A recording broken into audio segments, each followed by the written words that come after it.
the you know, the X for Dummies and the Idiot's Guide to X. I really wish they didn't insult their audience like that, but they are usually well-written books. So if you define the statistics for dummies, it'd be a good introduction. Or another fun read is a book called How to Lie with Statistics. How to lie with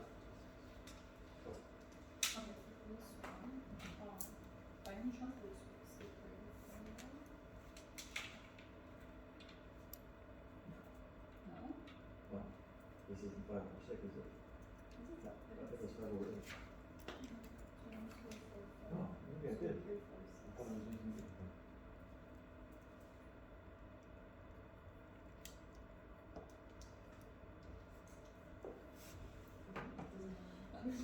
Well, I mean, there certainly is a sequence that can be defined that would be rather complicated. Now, you're right, that there should be a convergence. I just typing too fast.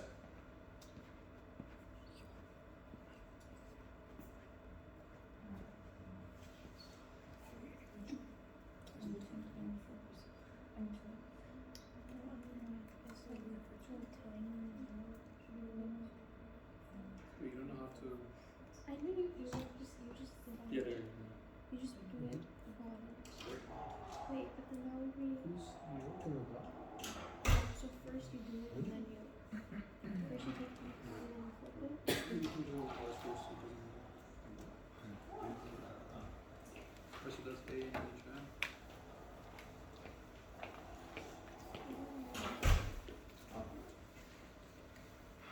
I corrected the version on that campus. Okay, thank you.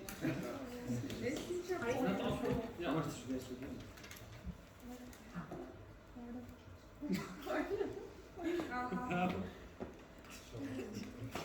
Half of part of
Can you buy him?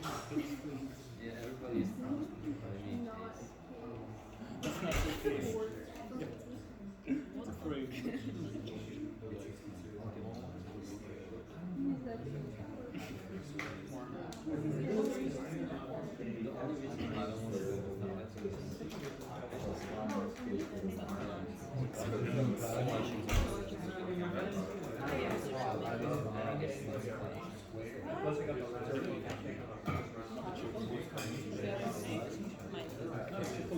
That's like the 16 would be the standard form. A is 4.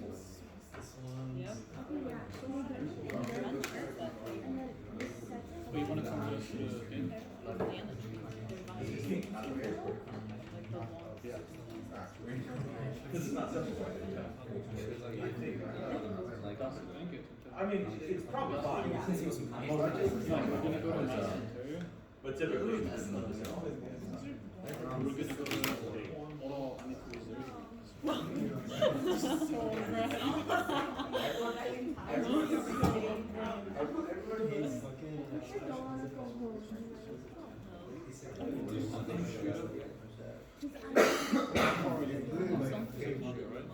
Oh yeah, so you can drive. I did like practice my license.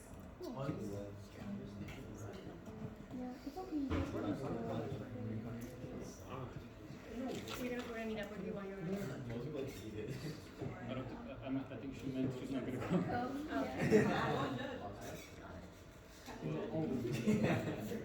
Because either way, they would have to have the same sign.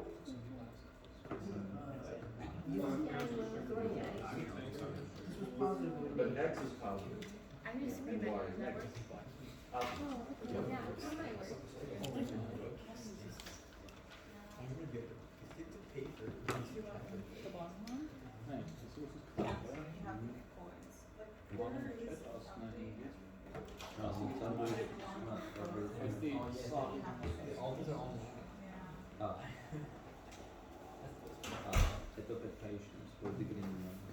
Is this how you know so much? Do you just like casually go through Wikipedia all the I was time? thinking Oh, about no, usually it's something else I know from somewhere else and I go to Wikipedia to confirm. You're going to Wikipedia like spiral. Well, Oh, it happens. that's Is it good? yeah, it's perfect. Yeah, Do you use the ebook all the time, or do you actually? it's the same thing. The textbook, people, it's the same thing. Actually, I find that ebook is more efficient. No, I was having an argument with someone online I about read from the textbook, from the Human ebook, ingenuity. it's kind of the same. the cassava root is an excellent example because Well, cassava no, root is highly not poisonous. exactly. Because Unless it's prepared in a very specific way. from the textbook. So. If you prepare it in a very specific way, it's an excellent food source. But how did we figure that out? How many people got poisoned from dying at first? Because to prepare it properly, it takes days. I mean, it's not something you just cook it real quick and it's fine. No, stuff is in there. Huh? Cook out the fox. Yeah. Well, you have to boil it, I think, and then let it drain for several days. It's really poisonous. It's the Professor, same with what is cashews it? actually. Is what? Cashews are also poisonous unless you like steam Professor, them. what is it? Really? Yeah, I didn't know that. yeah. Don't eat it from the tree, man. What was the other person's thesis? Huh? Oh, it was something about, how is it that people are always trying dumb stuff? And I'm like, if you were trying dumb stuff, nobody would have figured out you can eat cassava root safely. Because eating a poisonous plant sounds kind of dumb. Yeah. Alcohol definitely sounds dumb. They left juice out that day and they're like, oh, let's go do it. We're still poisoning our bodies. Yeah, we're doing that It forever. was worth it. Allegedly. I don't know. Right. Yep.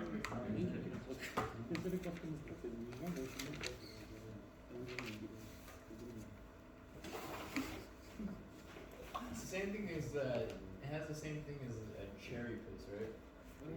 Well, a lot of fruits have cyanide in the pits. A lot of stone fruit, yeah. Yeah, peaches do, apples What do, does that mean? Stone fruit are the ones that we open and it's like a seed in the, there's like one big seed in the middle. like That's peaches stone and fruit. plums and apricots. Yeah. It's a stone fruit. But apples have cyanide in the seeds too. It's just not very much. It's not that concerning. No. No, you don't eat like a big. Yeah, if you eat like an entire bowl of apple seeds, you might be in trouble. Like apple professor? Apples taste good. S-tier fruit. You like apples that much? I love apples. Oh. They're kind Apples of like. are good. Okay. Apples are like super good. What do you mean super mid? Depends on the It's the apple. best fruit. Oh, no. As fruit goes, they're definitely not top tier at all. Oranges. Apples have almost no flavor. Mangoes. A good apple beats everyone. If you like mild, tasteless things, yeah. Granny Smith or something like that. You got a little bit of You've flavor. got 1847. You can have other fruits. Professor, what's the best apple? S tier. I'm not saying it's S tier either, but I don't think it's mid. No, apples maybe C tier at best. C tier. C tier. Apple pie is clearly the worst of fruit. Any other fruit pie is superior to apple pie. Anything. Apple has no flavor. There's no taste in it at all. It's so wrong. You ever get a bottle of juice off the shelf at the grocery store? You know what it is? It's just apple juice. With a tiny bit of flavor, you make it think it's cranberry or something. Because apple has no flavor. That's real? Yeah. There's apple, white grape, and pear. No flavor at all. Wow. So they put it in, it's like 100% juice. Like, yeah, but it's just fructose and water. That's how good that juice is. What do you think about mangoes? Mangoes are delicious. Like, nothing wrong with mango. Mangoes are good. Well, I mean, don't even look at them. What about strawberries? See, the mango has such a strong flavor, you don't feel like you need to look at them. So, Professor, Strawberries and like pineapple. what are strawberries? strawberries are great. What do you put place them? random numbers? No, maybe A tier. C tier. Purely flavor based. Well, of course. On the final. What other reason is the need for? It's so inconsistent. Oh, because there's less calories in eating. And only a really good strawberry. Oh, well, if you're concerned about that, just eat whole beans every day, you're fine. I mean, When the final is done, we can get the professor to do a tier list. Oh my god. S tier? Grapefruit. Grapefruit? Oh, No way. That's wrong. That's such an old There you go. That's an old man. I'm sorry y'all were too weak to appreciate the grandeur of the grapefruit there. Great. They're magnificent. My grandmother eats grapefruit. Yeah. And she's still around, huh? She's still kicking. There you go. That's an old man. That doesn't count. Wait, what happened with that? Pick one that like normal people eat. No, what about you? God. I mean, we go by Use one your law, list because like, in canon law, you What do you think? I would say nectarines. depends on what Oh, law. maybe A tier. Where's white peaches? White They're just peaches. Yeah, but like the one that are like white, like on the inside. Like look, Yeah, but there's peaches, and we don't need to distinguish no, between them. they're different. Yeah, I know, they look kind of different, but they're No, not. but the texture, the taste. Not that much. One's crunchy, one's like soft. Oh, that's a matter of ripeness. No matter what. Ripeness. Is that what that is? I think it's like species as well. I know there's different types. I know the specific type of fish that's like crunchy. Professor, is there a taste difference Those between are greens fine. and peaches? like one less, right? Yeah, nectarines are usually a little juicier. Peaches, those nectarines that don't have the hair on the outside. Alright, so it seems like y'all don't need the time to go over the review, so let's get into it.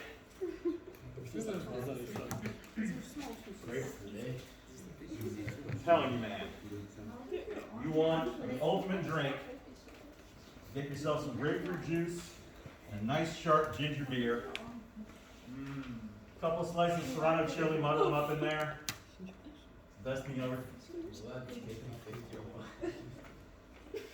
Make you strong, that's for sure. Make you live to 50. I don't know. Well, I mean, considering the way climate change is going, I don't know if I can blame him. Alright, folks. Let's talk about the review. So, how do you approach conic sections? How do you distinguish between them? How do you prepare them for graphing? What are we going to do here? Well, for the first one, we can add 134 to both sides, and then we can complete the square. Got to complete the square twice. So I'm going to just rearrange the terms here.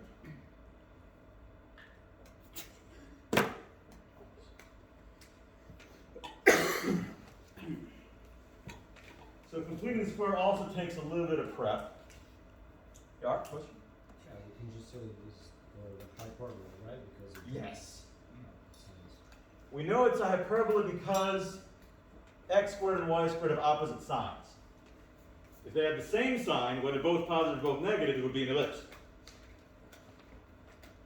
So if I move the 134 over,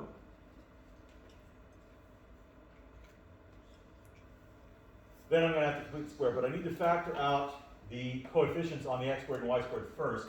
So I'm going to have 25 times x squared minus 4x plus magic number minus 9 times y squared plus 2y plus magic number equals 134 plus 25 times the first magic number plus 9 times the second magic number. Negative 9, huh? Yes, yes, negative. Easier if you do the absolute number first. What do you mean? Ours is negative. No, I just thought in my head it would be an extra step to take just 200 divided by 2. Oh, but then how do you handle the 25x squared? I mean, it can be done, it's just, it's a different process. So, half of the negative 4 is negative 2. Square that, you get 4. That's the first magic number. Half of the 2 is 1. Square that, you get 1. That's the second magic number. So I'm going to be looking at 25 times x minus 2 squared minus 9 times y plus 1 squared equals 134 plus 100 minus 9, which is 225. So if I have 25 times x minus 2 squared minus 9 times y plus 1 squared equals 225, it's still not quite in the standard form for a hyperbola. So what do I need to do next? Divide by what? 225. 225. This has got to be a 1 over here, so if I divide by 225, it'll be there. Now, as it happens, this reduces nicely, but either way, this is the step you have to take. That'll reduce to give me x minus 2 squared over 9 minus y plus 1 squared over 25, right? Equals 1. So now it's prepared, it's in standard form. I can start talking about where some pieces are. Now, a hyperbola has what features? It's got a center, I need to know that. It's got foci, I'm going to need those. It's got vertices, I'm going to need those. And it's got asymptotes.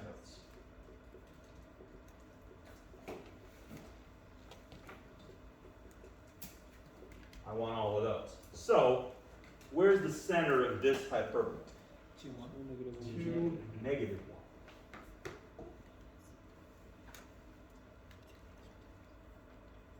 What about the foci? 25 plus 9? 25 plus 9 is going to give me c squared. Oh. C squared. So c squared is equal to 25 plus 9, and that's useful certainly. C squared is therefore 34. So c is plus or minus the square root of 34. So where are my foci going to be? 2 plus 34. Why am I adding and subtracting the 2 and not the negative 1? Right. The orientation of this hyperbola, since the x is the positive term, is horizontal. The transverse axis is horizontal, and I'll find the foci by moving horizontally. In other words, according to the x term. So that's going to go 2 minus root 34, negative 1, and 2 plus root 34, negative 1.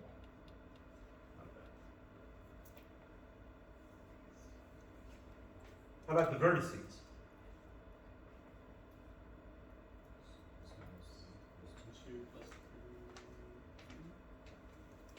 This is going to be half of the transverse axis, the square root of this rather. This is a squared. A is 3, so I'm going to go 3 in either direction.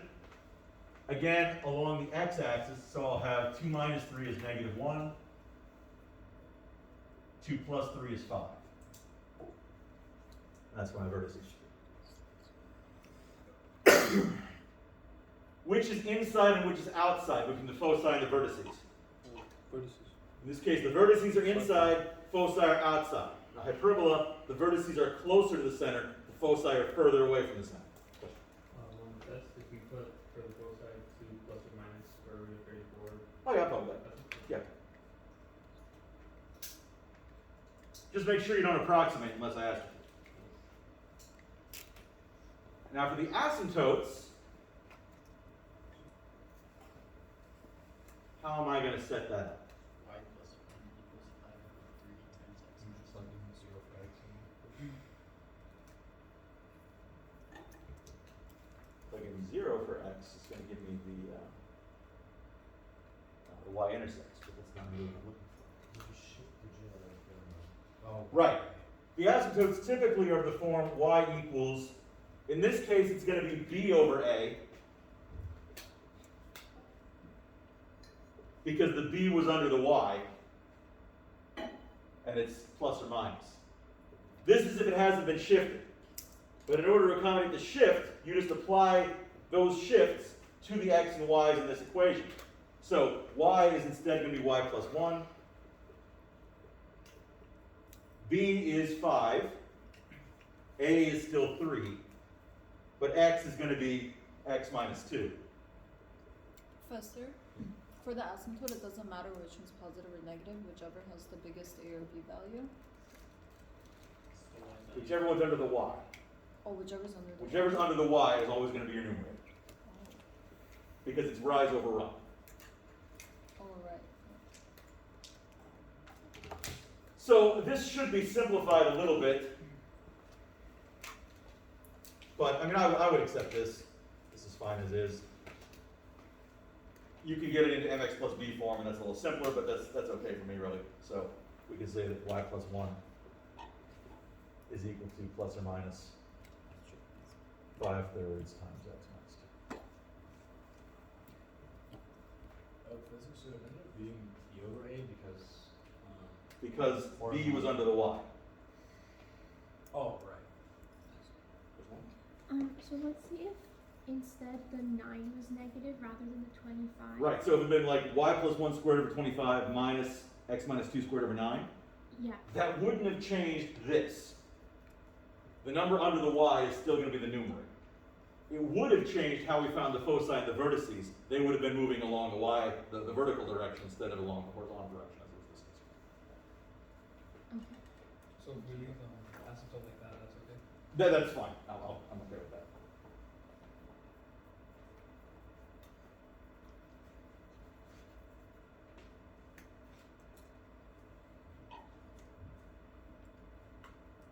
So, if I were to graph it,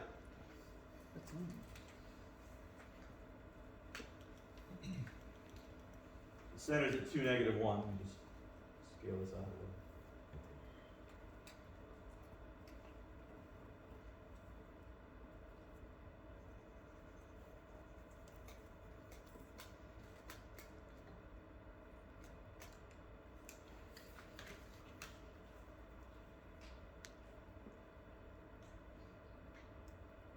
So the center is here. The foci, I'm going the square root of 34 to each side. That's a little less than 6. So I'm going to have a focus here. And a focus here. The vertices are at -1, -1 here, and 5, -1 here.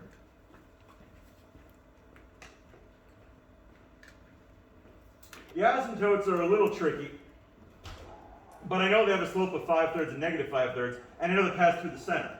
So from the center I can go up 1, 2, 3, 4, 5, and 3 to the right. And I'll have an asymptote approximately like that. From the center, I can also go up 5 and 3 to the left, or down 5 and 3 to the right, whatever you want to do to get the other one.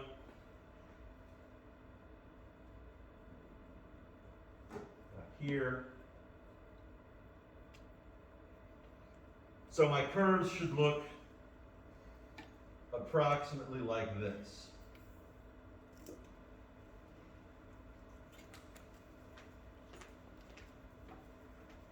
The test, of course, is to plug it into Desmos. And if you're testing this and you remember how x is Desmos, you should always plug in the original equation. Not any of your steps. Plug in this. Because you could have made a mistake anywhere. But if the graph from Desmos from the original equation matches what I just produced, it's probably correct.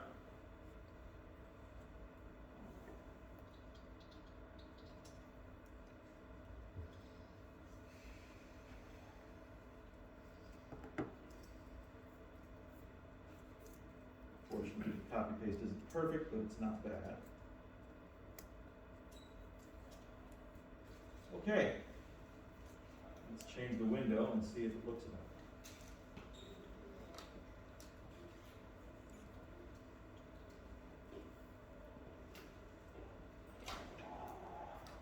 Looks pretty good.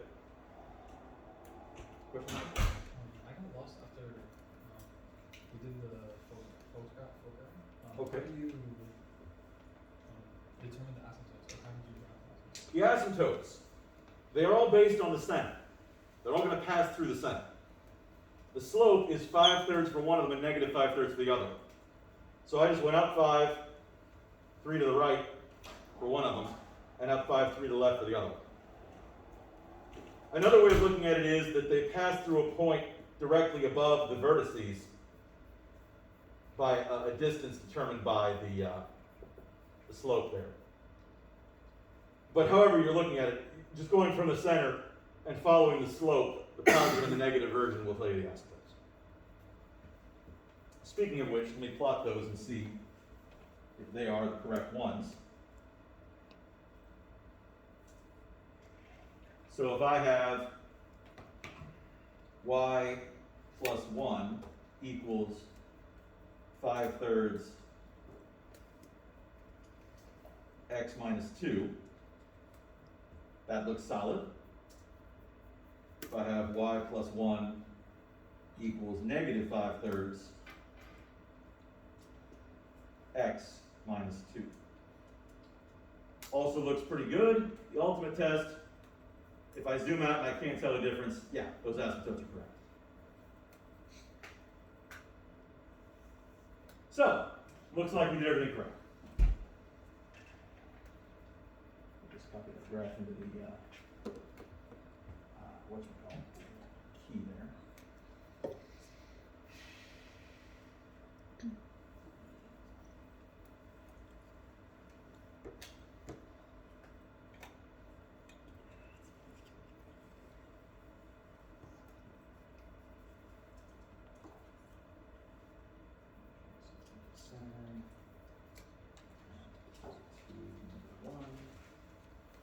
Cosine 2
And lastly, we have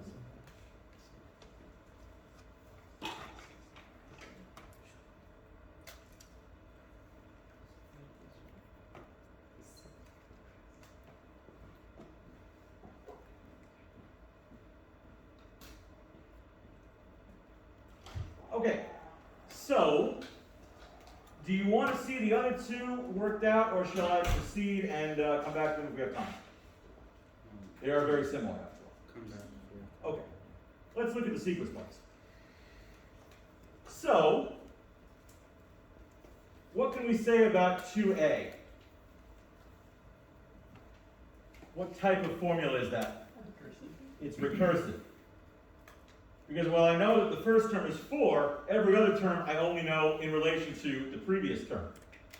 So, if the first term is 4, what's the next term? 6. Because when I'm calculating the second term, k would be 2, so I'm going to take the previous term, 4, plus 2, and get 6.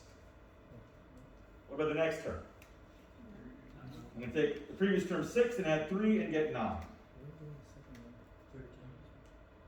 Previous term 9, add 4, I get 13.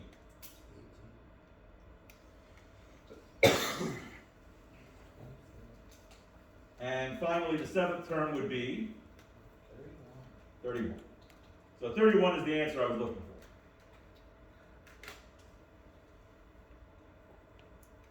Questions about that? Not a lot going on there. Incidentally, what type of sequence is this? Arithmetic. It is not arithmetic. It is quadratic. Going up by 2, going up by 3, going up by 4, going up by 5, going up by 6, going up by 7. The amount you're going up is increasing by 1 every time. That's a second order sequence, quadratic. All right, question. Yeah, I don't know where you're getting 4 to 6 from. You only have number 4. So the first term is 4. Yeah. The second term is equal to the first term plus 2. Where'd you get the 2 from? Yeah. The second term is the second term. So k is 2. Can you show it on the board? Okay? There's not really much to show, actually. A1 equals 4. A2 equals A1 plus 2, which is 4 plus 2, 6. A3 is A2 plus 3, which is 6 plus 3, which is 9. A4 is A3 plus 4, which is 9 plus 4, which is 13.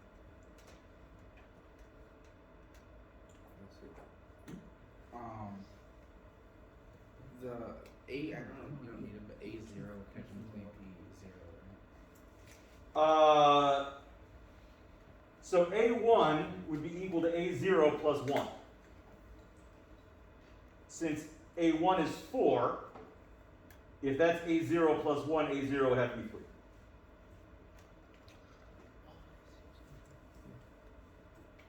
So K is the term. K is the index. In this case, when the index was 2, you just plug it Yes. in.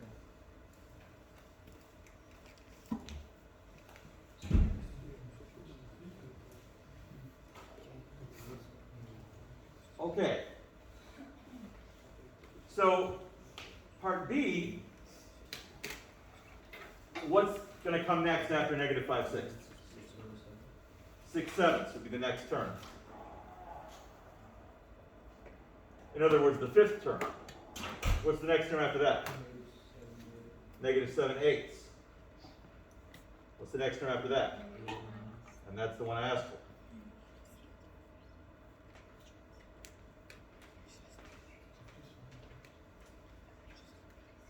So do we need to like Hmm? show our work for these, or can we just state it if it's like something that you can just Well, figure out?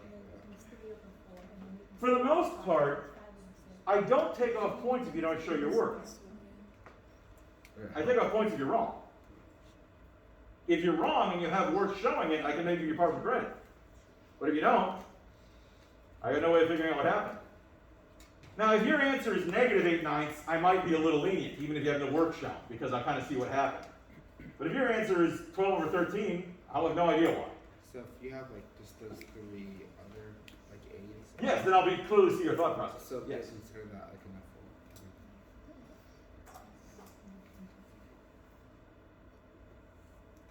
All right, what about C? 13 is the next term. Is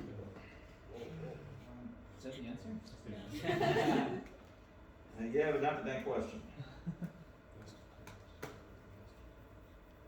How do we know that 13 is the next term? Add the previous two terms together. Right. Each term is the sum of the previous two terms. We'll just make this whole test as fun. Like puzzles. You know, these are the really easy ones, right? Yes, but it's fun. Right, but I mean, if I gave this the whole test, I'd have to put some of the not so easy ones in there. Puzzles. Fun. Yeah, they're puzzles. They certainly are. It's fun. Yeah, I don't know if you'd find them fun, but. So this is again the so-called Fibonacci sequence. It's a very famous sequence, and it's always generated by the first two terms are 1, and then every subsequent term is the sum of the previous two terms. So the next term after 13 would be 21, because 8 plus 13 is 21, and it goes on from there. The Fibonacci sequence has a lot of applications in biology, physics, a lot of places. The Fibonacci sequence, for example, describes the number of seeds per row in a sunflower. If you look at the core of a sunflower, the seeds are arranged in sort of a spiral pattern. The number of seeds in a row follows the Fibonacci sequence. Pine cone, same thing. So, you may be expected to generate a few terms of a sequence, given existing terms. You may be expected to construct the kth term of a sequence. Now this one, there was an error in the original review that was pointed out to me earlier. One of the terms was missing, which would have made it very difficult. But with this corrected like this, when your terms are fractions, it's okay to view the numerators and denominators as completely separate sequences. So,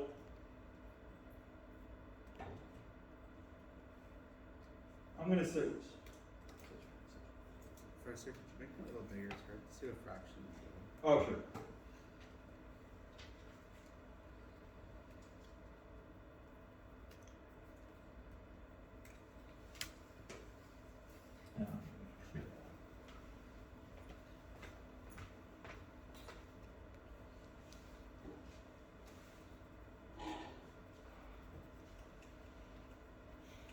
So, I'm going to have a fraction.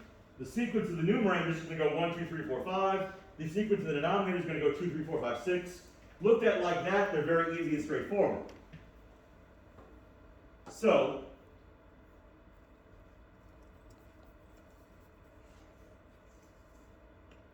the numerator is going to go 1, 2, 3, 4, 5.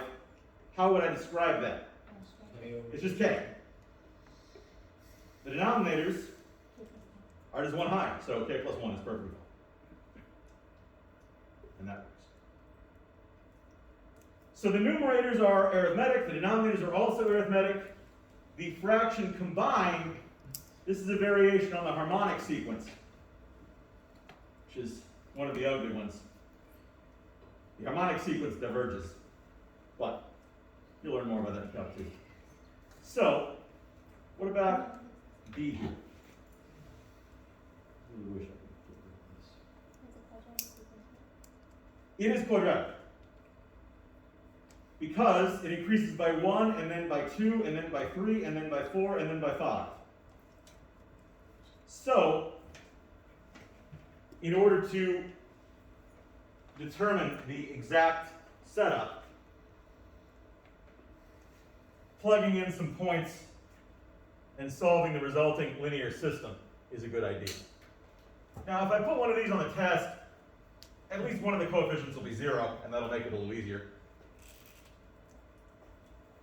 But I'm going to say that A of k is equal to b2 k squared plus b1k plus b0. The first term is 1, so b2 plus b1 plus b0 is 1. The second term is 2, so 4b2 plus 2b1 plus b0 is equal to 2. And 9b2 plus 3b1 plus b0 is equal to 4.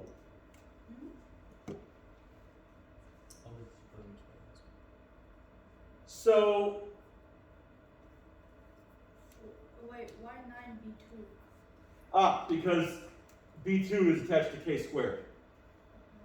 So when k is 3, k squared is 9. Oh, we're doing 3. Yes. Okay. You need 3 points because we got 3 coefficients we're trying to figure out. It doesn't matter which points you use. I could have used the 4, the 7, and the 11, but you know, smaller numbers just usually makes life easier. So this is a linear system. Again, if I give you one of these on the test, I'll make sure that one of the coefficients is a 0, and that'll make this a little easier. But as it is, I'm just going to plug this into a matrix solver to save some time. You solve it the same way we solved all of All the linear systems, yeah. Professor, can we have a matrix solver for the test? No.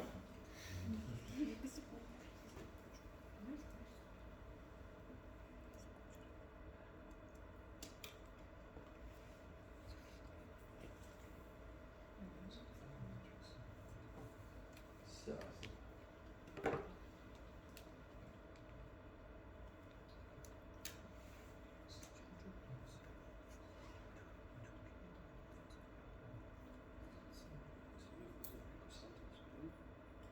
Turns out that our sequence is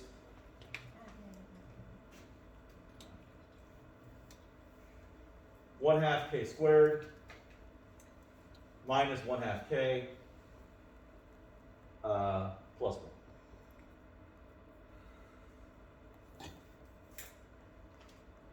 Professor, without a matrix solver, how do we solve this?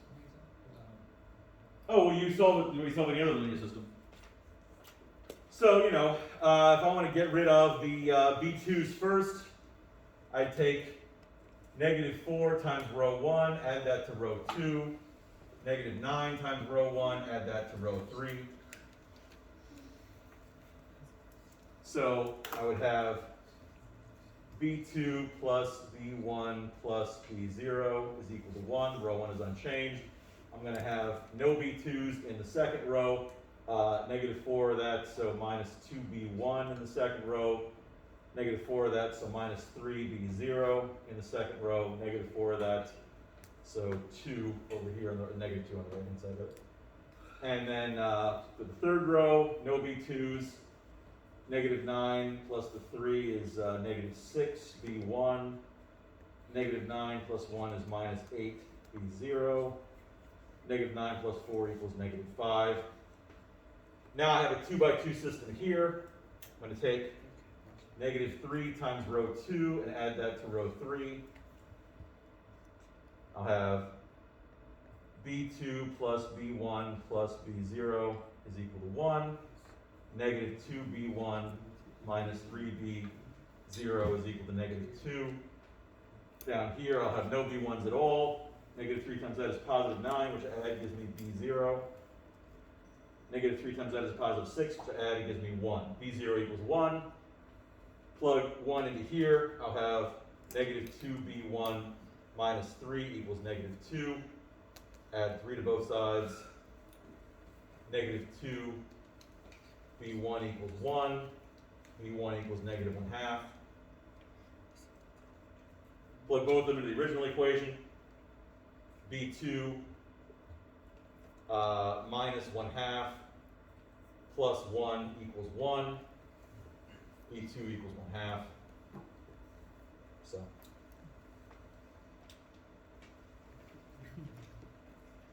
It's not like that takes a great amount of time, really, but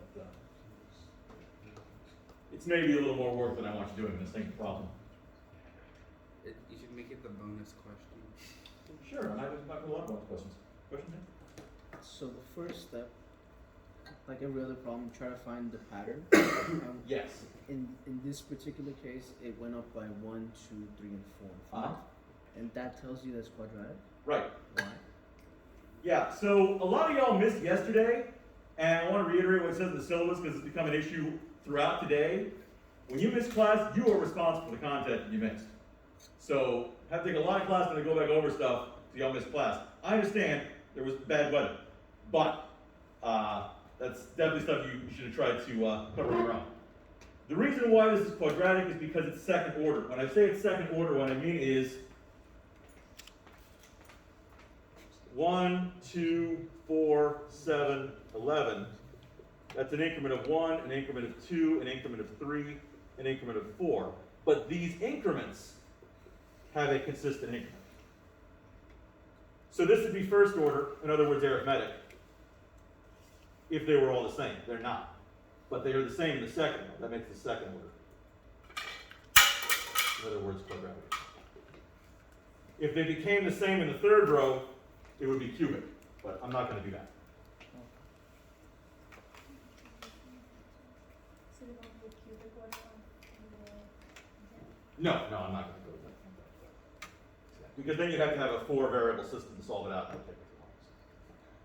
So, Professor, we have quadratic, arithmetic, and what was the other one? Geometric is when you have a common ratio. There's an example of that in number 4, actually. I'll give that moment.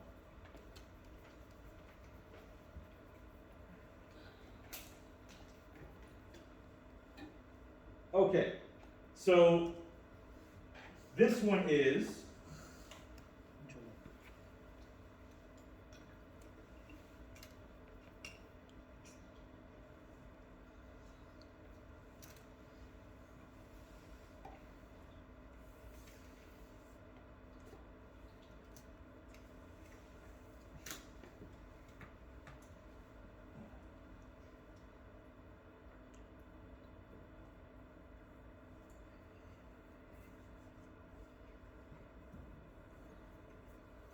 what about this?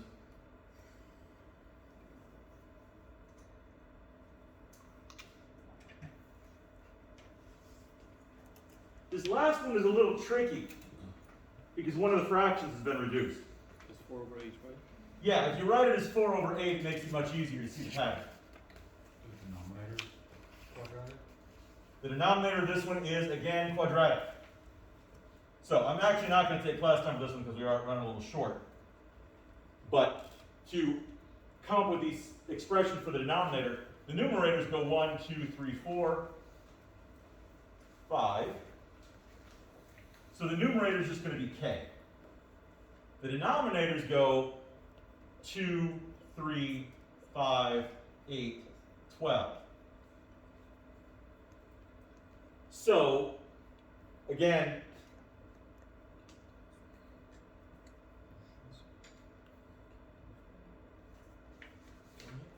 second one.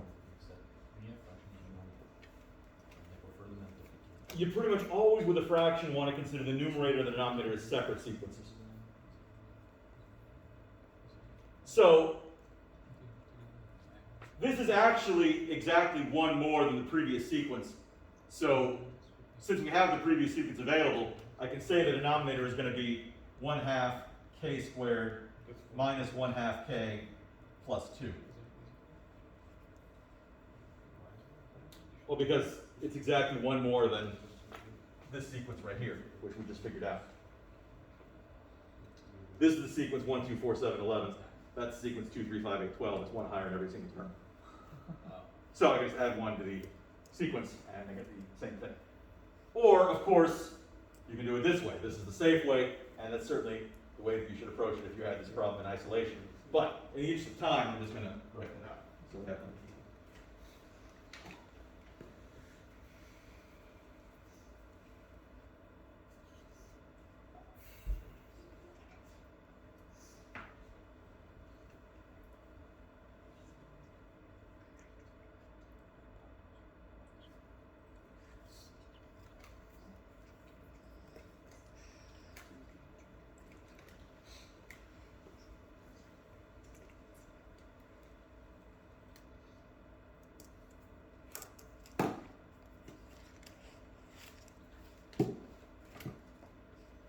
So it's quadratic is basically the same thing.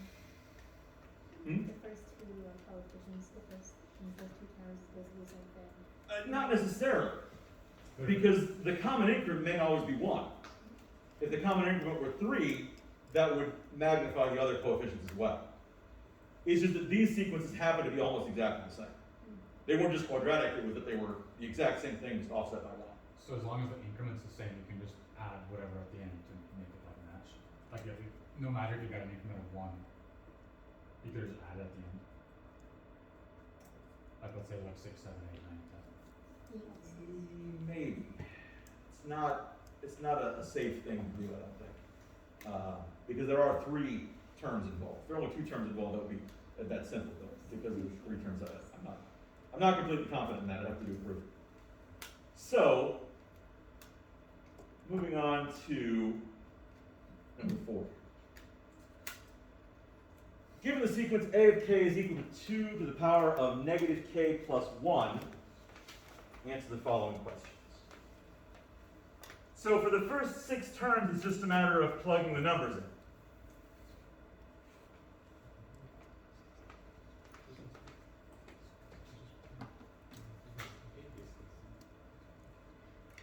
So, if I plug in a 1, I'll get 2 to the negative 1 plus 1, which is what? Negative 1 plus 1 is 0. 2 to the 0 power is 1. The next will be 2 to the negative 2 plus 1. What's that? 1/2. Then 2 to the negative 3 plus 1, which would be 1/4. The next term, of course, would be 1/8, 1/16, 1/32, and I think that's the 6th term. So, those are the first 6 terms. This is a geometric sequence. What's the common ratio? What am I multiplying by every time? 1/2. Now, it may look in the original expression like, oh, well, the base is a 2, so I'm multiplying by 2. But because the k is reversed, I'm dividing by 2 every time. So,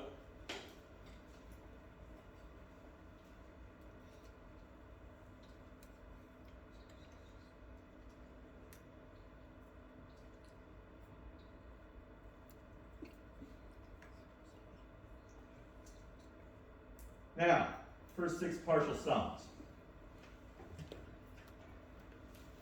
Partial sums meaning I add up all of the terms leading up to the term in question. So the first partial sum is 1. I'll just have that over here as 1. This is not any regular formal thing that I'm doing, I just need a little organization here. The second partial sum is 1 plus 1/2. So what's 1 plus 1/2? 3/2. Third partial sum, 1 plus 1/2 plus 1/4 is 7/4.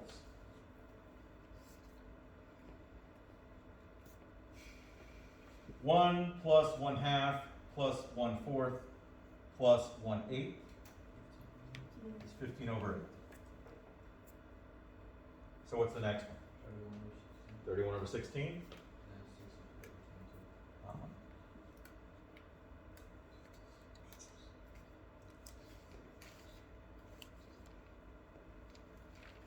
So those are the first 6 partial sums.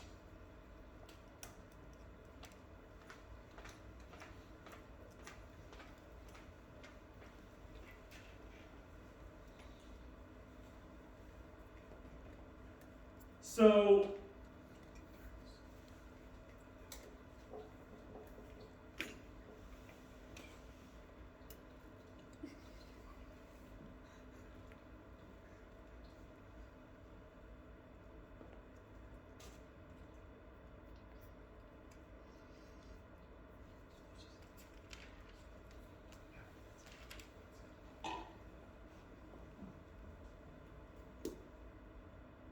now, if I want a recursive formula for the nth partial sum,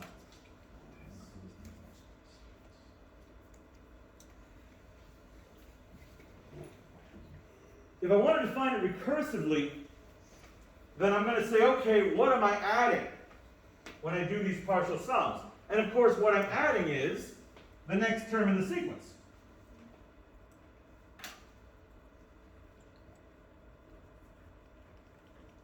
So in other words, S sub n is equal to S sub n minus 1 plus A sub n. But that introduces a new variable that I don't need, because I know that A of n is 2 to the negative n minus n plus 1.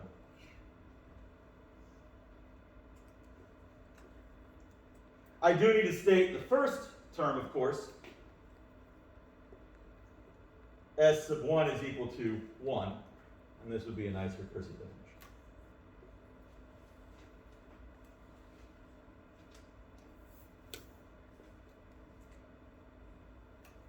So the recursive definition of a series is super easy.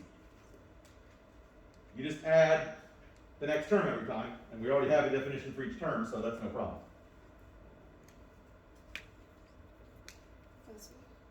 Yeah. Do you mind explaining how you went from A to the A with subscript n to 2? Ah.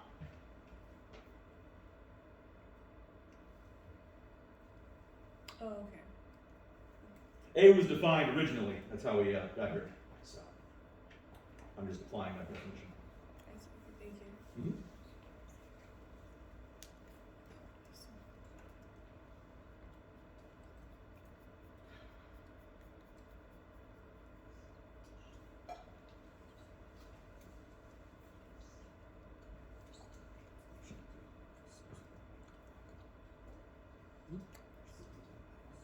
So K and N are interchangeable as a variable?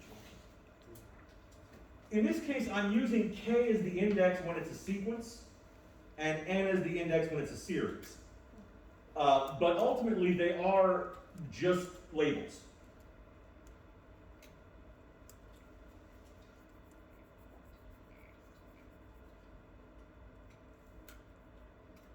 All right. Now, I want an explicit definition of the same thing.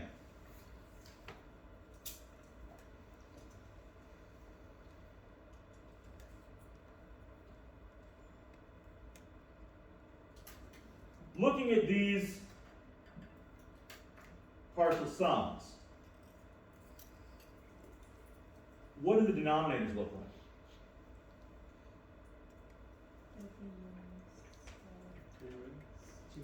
They're powers of 2. So in the denominator, I'm going to have 2 to the power of what?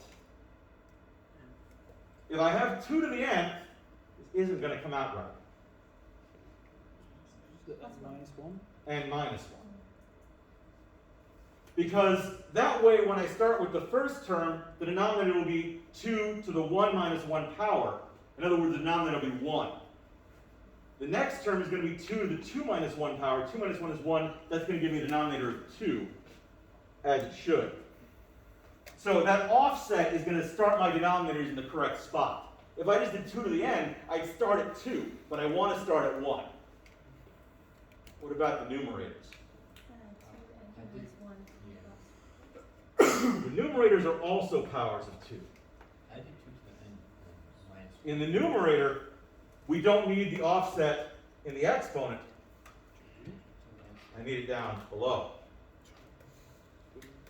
Because the numerator goes 1, 4,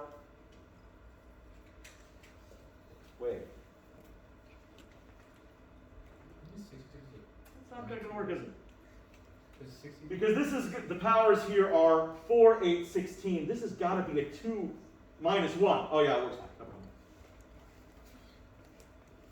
Because that way, if I plug in a 1 in the numerator, 2 to the first power is 2, minus the 1 gives me the 1 in the numerator I'm supposed to have. The first one here is a little tricky because it's 1 over 1. But if I look at the second term, if n is 2, 2 to the 2 is 4, minus 1 gives me the 3 in the numerator I want. If n is 3, 2 to the third is 8, minus 1 gives me the 7 that I want. This is the explicit form of the series.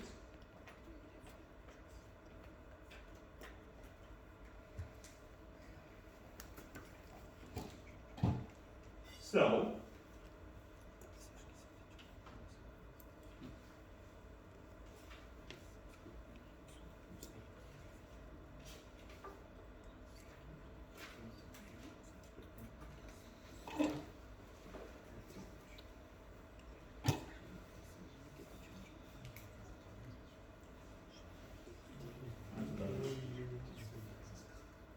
all right.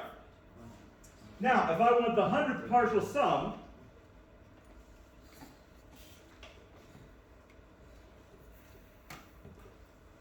I'll just plug in 100.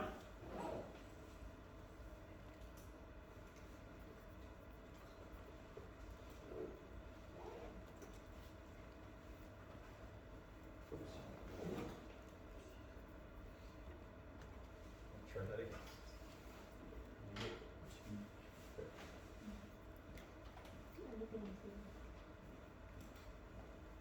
You go.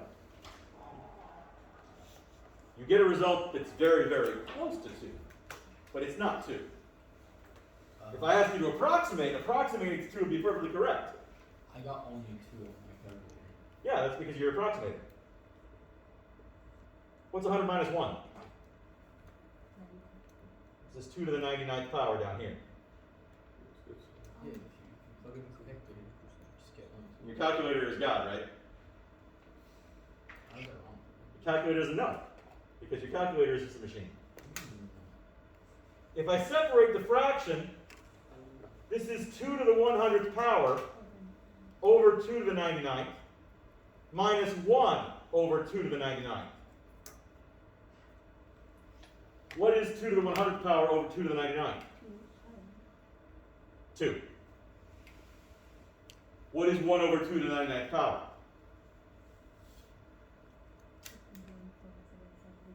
It's a really, really small number, but it's not 0. I'll take that as an answer. Why didn't you do a second fraction? I separated the first fraction. I took this over the denominator and that over the denominator.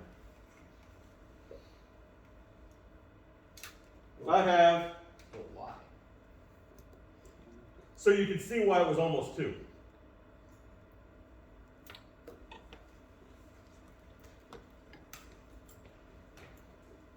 Those are the same thing, right? Yeah. That's all I did here. But that allowed me to reduce the first one. This is a very important thing to know about if you want to answer the next question, but it's a bonus question, so I'll leave that one to you. No. So the difference is just so small that most calculators don't even bother. Exactly. Your calculator, by default, cannot handle a number as small as 1/2 to the 99th power.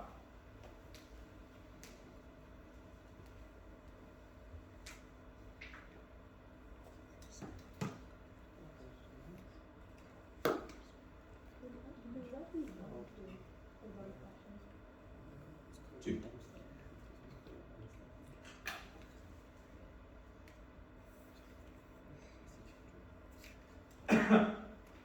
All right.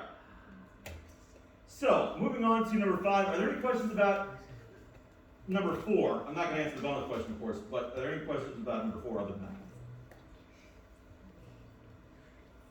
Okay. Number 5 is simply a binomial expansion question. I didn't tell you what approach to use, so you can take your pick.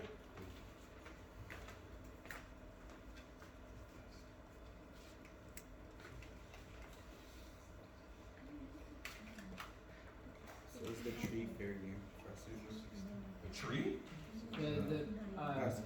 What do you mean triangle? Yeah. Yeah, you can use the tree if you really want to, but I don't think you'll have time.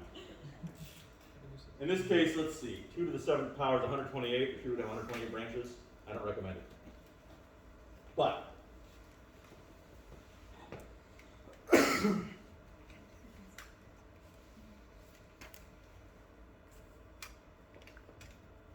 sixth row, so the seventh row. Or you just have these all memorized. Up to the sixth row, sure. I mean, you do them enough.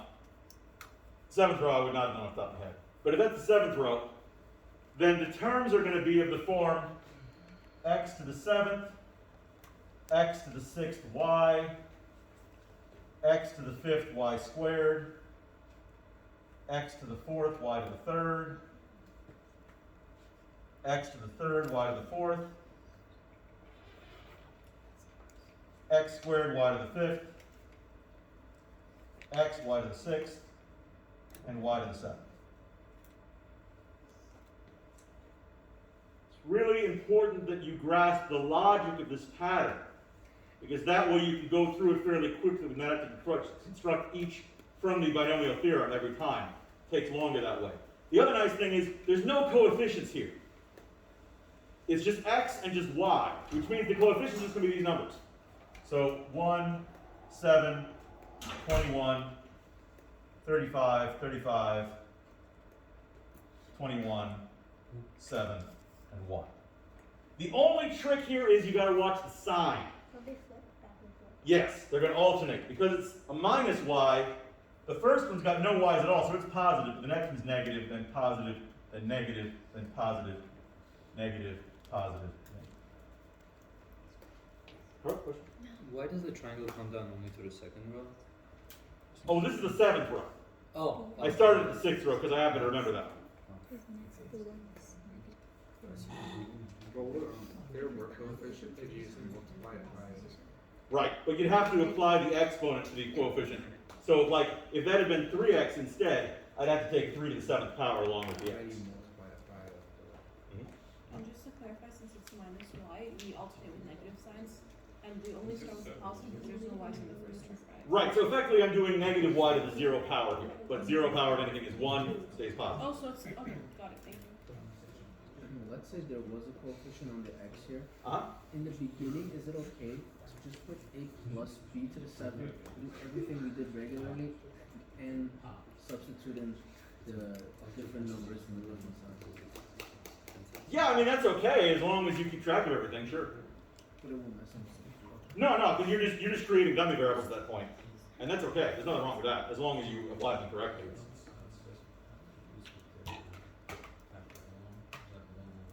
So I mean, this one here is 7 choose 0. This 7 here is 7 choose 1. This 21 is 7 choose 2.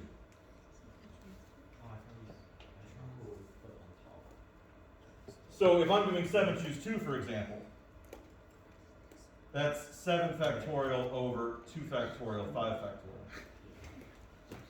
Which ends up being 7 times 6 is 42, divided by 2 is 21.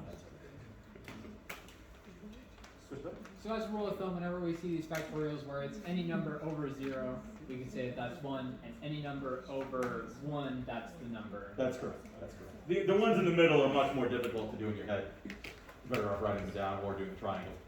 But that is correct for the outer edges. Okay. Write these down. Say the second coefficient is just the power. Yes, that's correct. So x 7 minus 7 x to the 6 y plus 21 x to the 5th y to the 2nd minus 35 x to the 4th 3rd plus 35 x to the 3rd minus 21 x squared 5th plus 7 x y 6 minus y.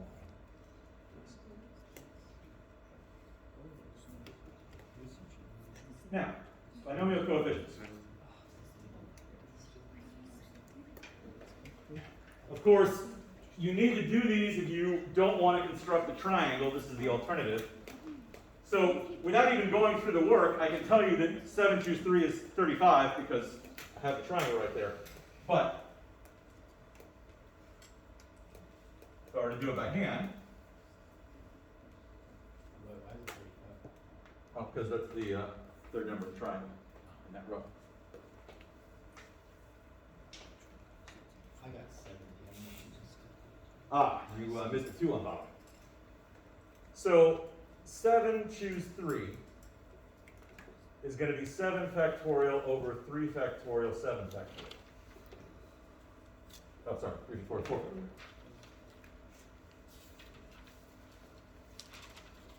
So the numerator is 7 times 6 times 5 times 4 factorial, which will match with the 4 factorial down there, so I can cancel it out. Oh, you're 3 factorial is 3 times 2 times 1. They all cancel out. This is a 6, I can cancel that out. End up with 7 times 5 is 35. 57, choose 54, is going to be a bigger number, but not nearly as much as you might think. It is 57 factorial over 54 factorial, 3 factorial. But the numerator is going to be 57 times 56 times 55 times 54 factorial. And those will all cancel out. So all the numbers from 54 on down are just going to cancel each other out from the top and the bottom. 3 goes to 57, leaving us with 19. 2 goes to 56, leaving us with 28. What was that number? There often will be multiple ways you can cancel. In this case, I didn't really see any other alternatives. A lot of prime numbers, but it doesn't really matter. Either way, you should get the same result in the end. 19 times 28 times 55. You want a calculator, of course, but with a calculator, it's not at all difficult. 29, what? 260. 26.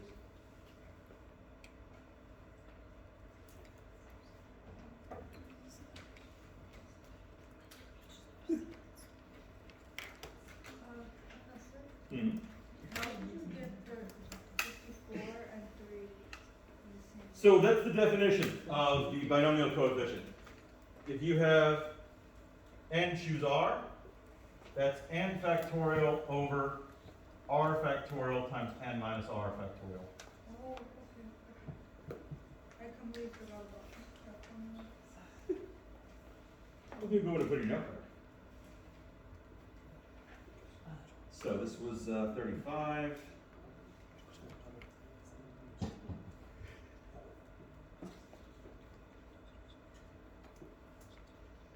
This was 2 ago. All right, we got a couple more left. Yes. Remember Demoivre's theorem, chapter 8?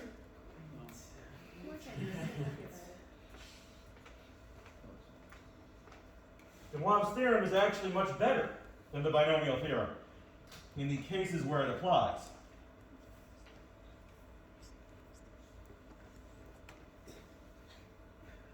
So, if I want the fourth term of the expansion, 3x plus 5 to the 15th power, remember that in the first term k equals 0. So in the fourth term, what would k be? 3. Now, obviously, I'm not going to say you've got everything wrong if that's your only mistake. But it's why it's so important to show your work, because I might not always figure out that's what happened. So, k equals 3. The binomial theorem tells us that a plus b to the nth power is equal to the sum from k equals 0 to n of the binomial coefficient times a to the n minus k power times b to the k power. In this case, k is 3, a is 3x, b is 5, and n is 15. So, if I want the term where k equals 3, I'm going to take 15, choose 3, I'm going to take 3x to the 15 minus 3 power. I'm going to take 5 to the 3rd power. From there, it's pretty straightforward. Questions about how you got to there. You definitely want this on your note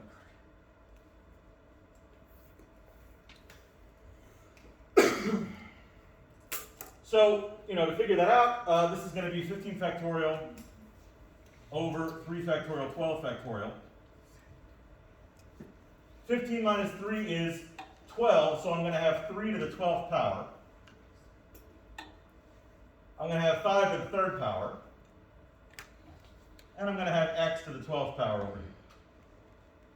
So this, the 12 on down will cancel out. I'll have 15 times 14 times 13 over 3 times 2 times 1.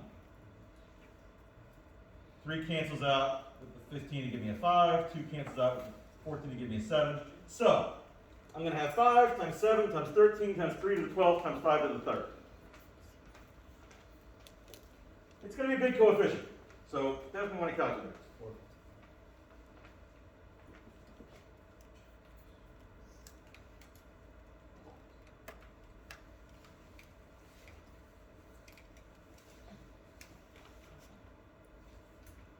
Getting an answer in the billions.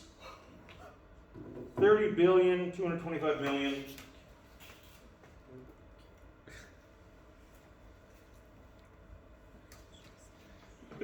$706,875 x.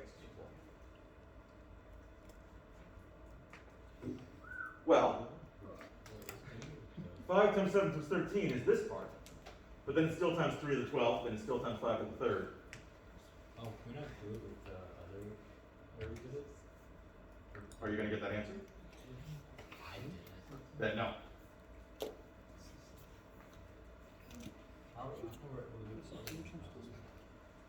I'm not sure what other way you're talking about. Like, the factorial, what I do was I did, Yeah, you did this part. why did You ignored these. that? If A was just X and B was just 1, that'd be all there was. No. That's not X to the 12th. It's 3X to the 12th. You need parentheses around 3X. 3X is a unit. It's a package deal. They come together. Yes, question? Back to yesterday, scientific notation. Yes, if your calculator gives you that answer in scientific notation, that's perfectly fine, as long as you write it correctly. If you put a little E in there, I'm going to ding you, because that's garbage notation. It's really irritating when these calculators still do that. That's from back in the 70s when the displays were primitive. We don't have to do that anymore. Anyway, if you write something along the order of 3.022570688 times 10 to the power of 9, I'm perfectly okay with that. That's a correct answer.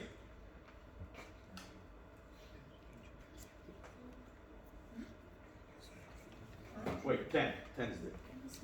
Yeah. Should be 10 to the 10th. Actually, Yeah. yeah, 10 to the 10th.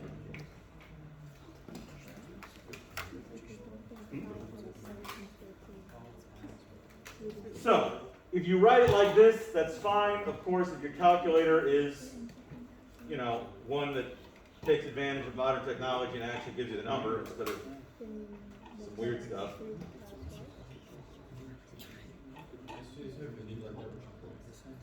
What's it? Either of those is fine. Either is fine. So this number is 13 times 3 to the 12th power times 5 to the 3rd power. Don't forget the 5 and 7. Yeah, when I reduced, there was still some stuff left over. 5, okay.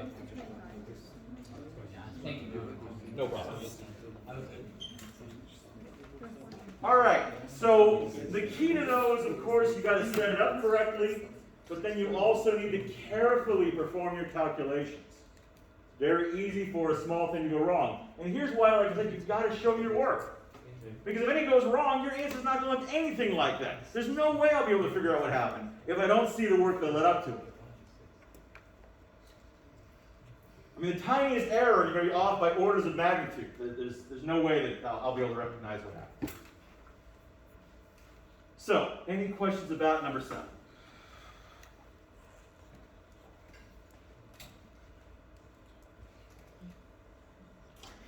Yeah. How did it come to the conclusion that K was equal to 3? We wanted the fourth term. In the first term, K is 0.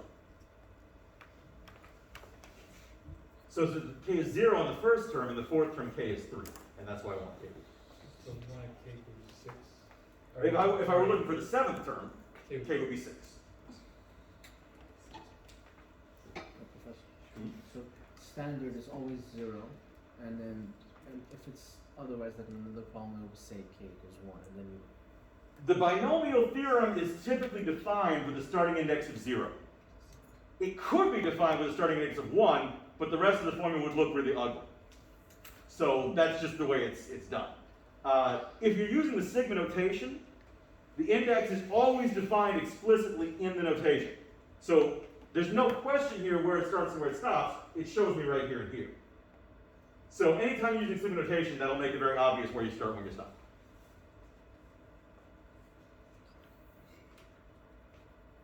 Okay, number 8. It starts at 0, but where does it end? At end. In this case, at 15.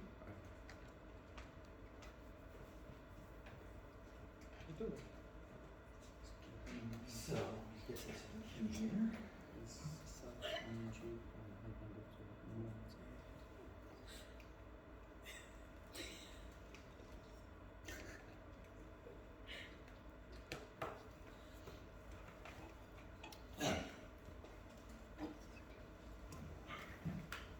I'm actually going to use the binomial theorem first, because like the watch theorem is going to be really easy.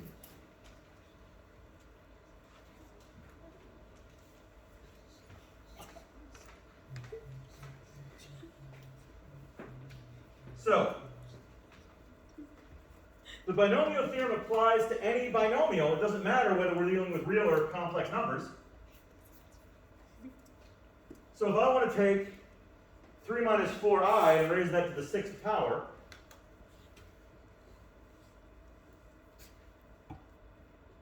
that's going to be equal to the sum from k equals 0 to 6 of the binomial coefficients times 3 to the 6 minus k power, that's k, times negative 4i to the k power. So, I'm going to have 3 to the 6th, my first term. I'm going to have 3 to the 5th, negative 4i to the first. I'm going to have 3 to the 4th, negative 4i squared. I'm going to have 3 to the 3rd, negative 4i to the 3rd. I'm going to have 3 squared, negative 4i to the 4th. I'm going to have 3 to the 1st, negative 4i to the 5th. I'm going to have, no 3's at all in the last one, negative 4i to the 6th. The coefficients are going to be 1, 6, 10,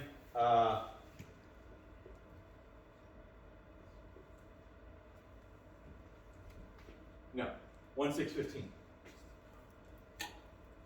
That's just K, 5. K is an index. It assumes multiple values.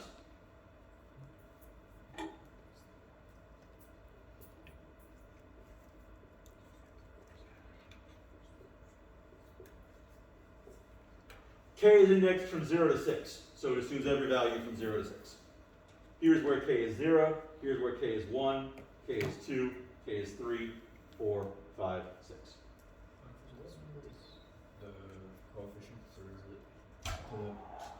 Third The coefficients go 1, 6, 15, 20, 15, 6, 1. Professor, isn't it supposed to be plus minus plus minus? The negatives and the eyes will take care of that. It's already incorporated in what I've written. So it is true that the signs will play around a little bit. But, Oh, so we leave it as just stop sign. well, I'm not done. Right. So I'm going to have 3 to the 6th power plus, let me start evaluating these. Yeah. Minus plus. Well, that's what Ara was asking about. It's not that simple because of the eyes. It would be minus plus, except we'll have I squareds and stuff floating around. That's going to change that even more.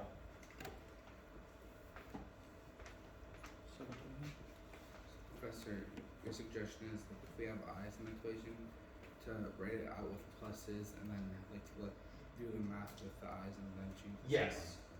Otherwise, you have too much overhead. You're doing too much in your head at once.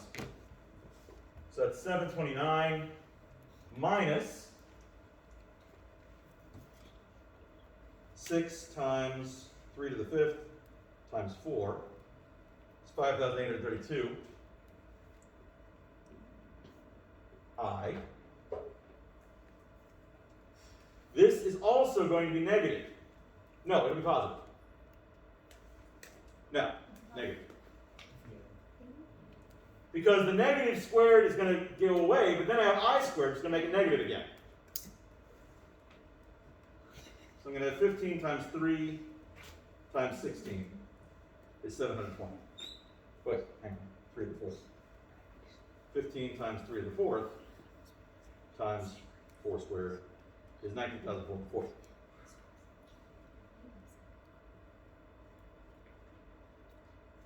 Over here, negative 4 to the 3rd power is negative, but I cubed is also negative. It's going to make it positive again. So I'll have 20 times 3 to the 3rd times negative 4 to the 3rd, or the negatives are taken care of. 4 to the 3rd, 34,560. That one's got it. Then over here, the negative 4 to the 4th power is going to give me a positive. I to the 4th is also positive. It's going to be plus again. I'm going to have 15 times 3 squared times 4 to the 4th, 34,560.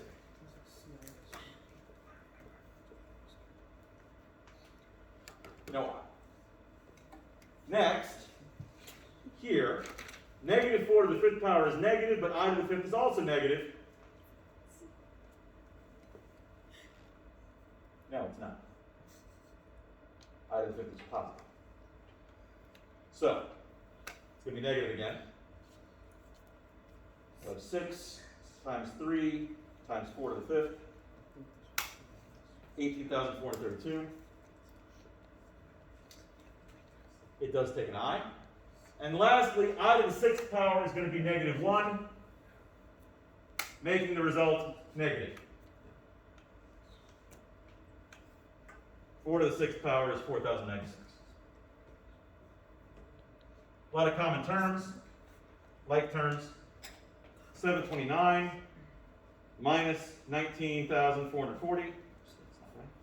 729 minus 19,440 plus 34,560 minus 4,096 is 11,753.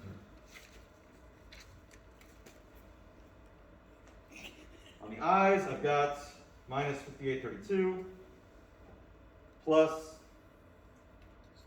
34,560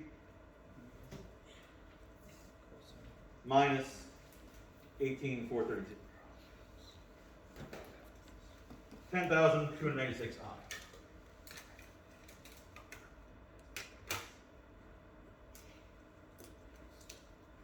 Assuming I didn't mess anything up, which is very positive because we'll move very quickly. Question, no?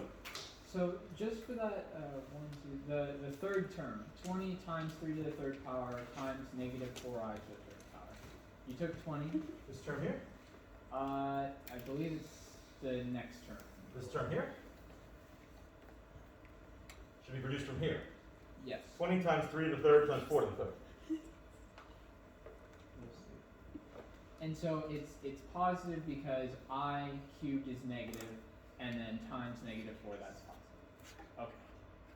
Well, the negative to the third power gives you a negative, but then I to the third power gives you another negative. Mhm. There is still a pattern, it's just, it's double. So it's positive, then negative, negative, then positive, positive, then negative, negative. If there were another term, it would be positive again. So this is certainly not the ideal way of answering this question, because we could have used Dumont's theorem.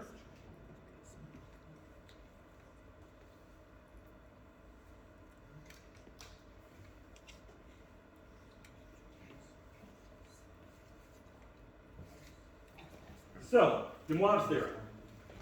I'm going to restate z in polar form.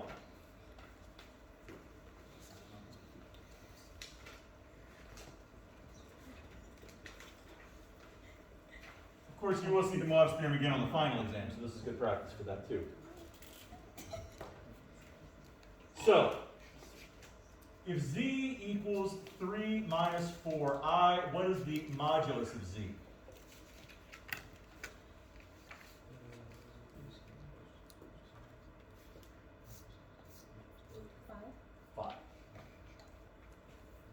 What is the angle?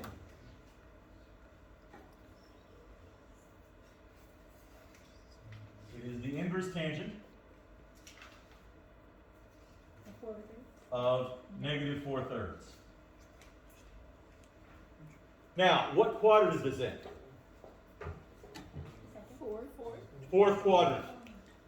Is that good or bad? Good. That's good. Why? Inverse tangent is This is correct. This is fine as it is. If it had been in the second quadrant, I have to add pi to fix it.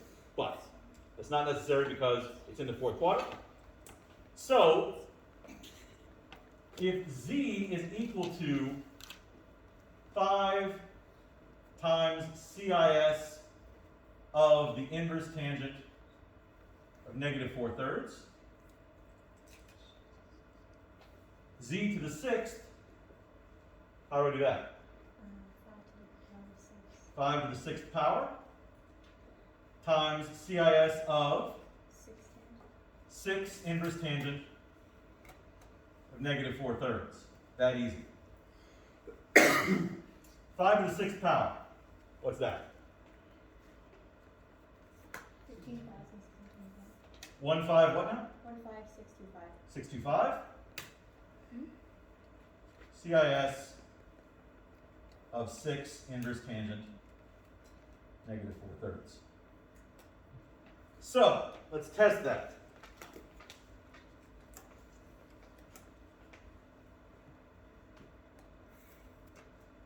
(15,625) times the cosine of the inverse tangent of, 6 times 6 times the inverse tangent of negative 4/3 is 11,753.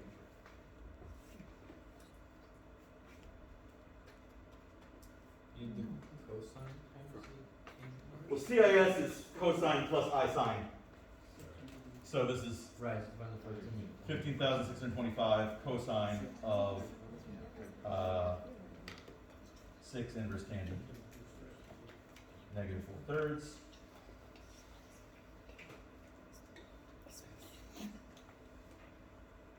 plus I sine of 6 times inverse tangent.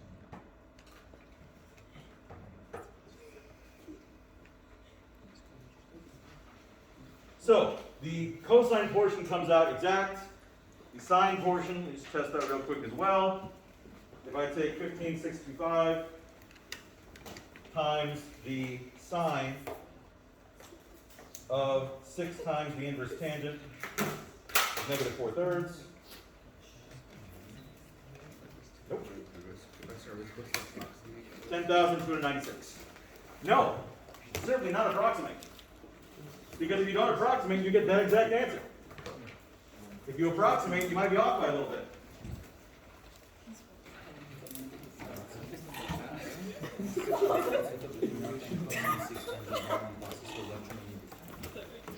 So, if you're leaving early, please don't make any noise. Some people are still trying to pay attention. Thank you. Is there a question? I thought I heard somebody asking a question.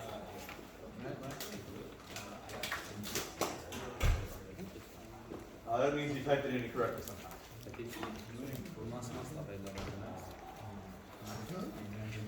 You might need to do it in stages. Like do the inverse tan of negative 4/3, and then multiply that by 6, and cosine of that, and then multiply that by 6.